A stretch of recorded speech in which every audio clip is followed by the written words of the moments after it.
In June 1978, Yo Uchi, a 22-year-old single mother of two, was working her usual shift at the Cabaret Hollywood in Tokyo. After finishing her work just past midnight, she stepped out of the cabaret through the front door and was never seen again. Initially, no one thought anything serious had happened to her. In fact, years later, her manager was questioned and mentioned that everyone assumed she had quit after she failed to show up.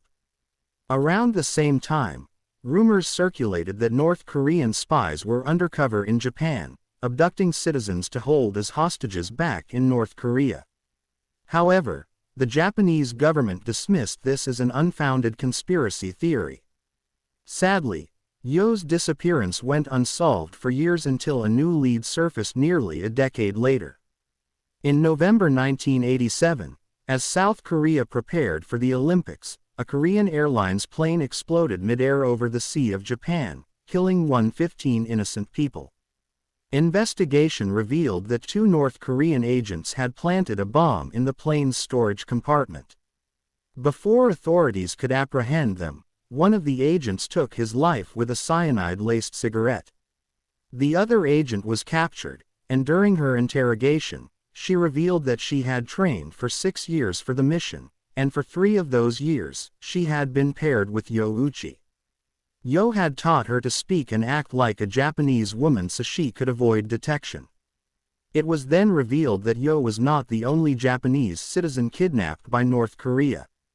Between 1977 and 1983, 17 Japanese citizens were confirmed to have been abducted by the North Korean government. Disturbingly, many of them were taken during the day and shipped off to North Korea.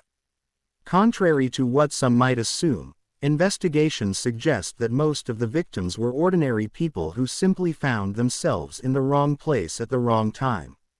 One woman was kidnapped while heading to a knitting class, 2 others while on vacation in Europe, and another, a 13-year-old girl, was taken while walking home from school. Some of these victims were taken for identity theft purposes, while others, like Yo, were forced to teach Japanese language and culture to North Korean spies. Once the abductions were confirmed, the North Korean government reluctantly admitted to the kidnappings but claimed that only 5 of the 17 victims were still alive. Over the years, they sent what they claimed were the cremated remains of the deceased victims back to Japan. However, DNA testing revealed that nearly all of these remains were fakes, leading the Japanese government to believe that many more victims were still alive. To this day, North Korea maintains that only 13 victims were abducted, claiming the survivors were safely returned to Japan. Shockingly, although Japan officially acknowledges 17 victims, the potential number of abducted citizens might be as high as 800. Given the current political climate, it seems unlikely that we will ever fully uncover the extent of these kidnappings or hold the North Korean government accountable for its actions. On a different note, I recently found myself wasting hours of time searching for and canceling subscriptions I no longer needed. That's when I partnered with Rocket Money, the sponsor of this video. Rocket Money is a personal finance app that helps you cancel subscriptions, lower bills, and manage your finances more effectively. The feature I find most useful is the ability to cancel subscriptions quickly. These days, it seems like everything comes with a subscription service, and keeping track of them all can be a nightmare. For example, I had a clothing brand subscription that charged me monthly for small discounts, but the monthly fee far exceeded the discounts I was getting.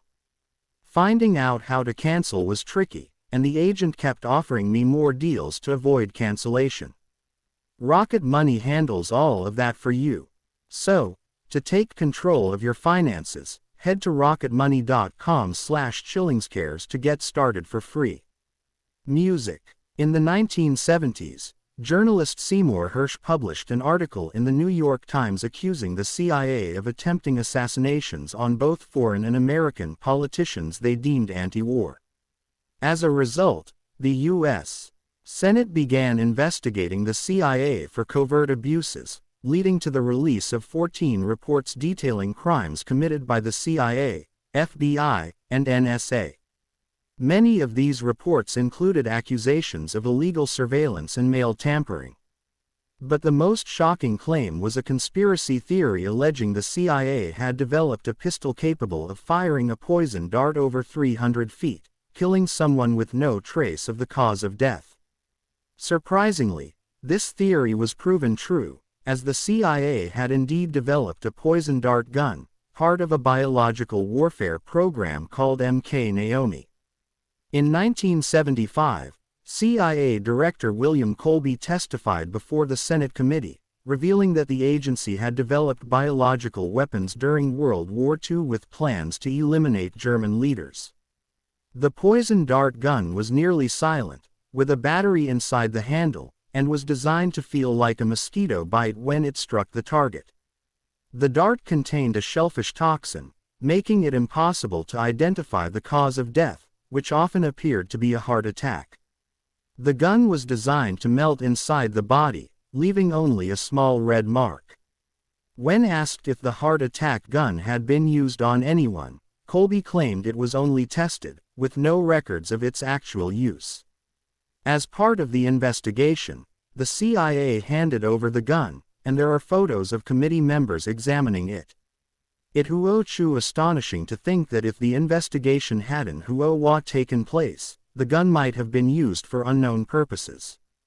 It was even more unsettling to imagine what kind of technology the CIA has developed today. Rogue waves massive, unexpected waves on the ocean Weng Air once believed to be mythical, with sailors reporting sightings of waves over 100 feet tall for centuries.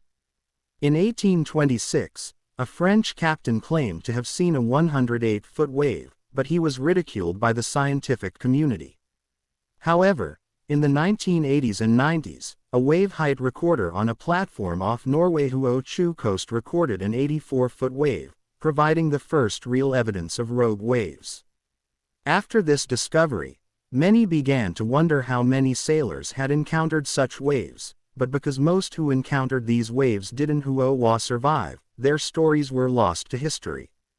In 1995, the first rogue wave was recorded, and it sparked significant interest in the scientific community.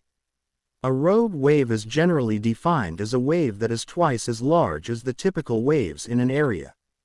The cause of rogue waves is still under investigation, but it generally believed that they occur when two wave crests meet, creating a massive wave capable of sinking even large ships. These waves are also known to occur in large lakes. The mystery surrounding the sinking of the SS Edmund Fitzgerald in Lake Superior in 1975 is now believed by some scientists to have been caused by a series of 3 consecutive rogue waves, referred to as the Three Sisters. In January 1920, the 18th Amendment to the U.S. Constitution introduced prohibition, making the production, sale, and transport of alcohol illegal. During this time, the government tried to curb bootlegging, but the black market flourished. As rumors spread that the government was poisoning alcohol to discourage consumption, many dismissed it as a conspiracy theory. But on New Year's Day 1927, 41 people died from alcohol poisoning in New York, and autopsies revealed that many had consumed industrial methanol, which is highly toxic. The government had forced companies to denature industrial alcohol with toxic chemicals, including methyl alcohol, to discourage drinking. This led to thousands of Americans being poisoned before Prohibition ended in 1933.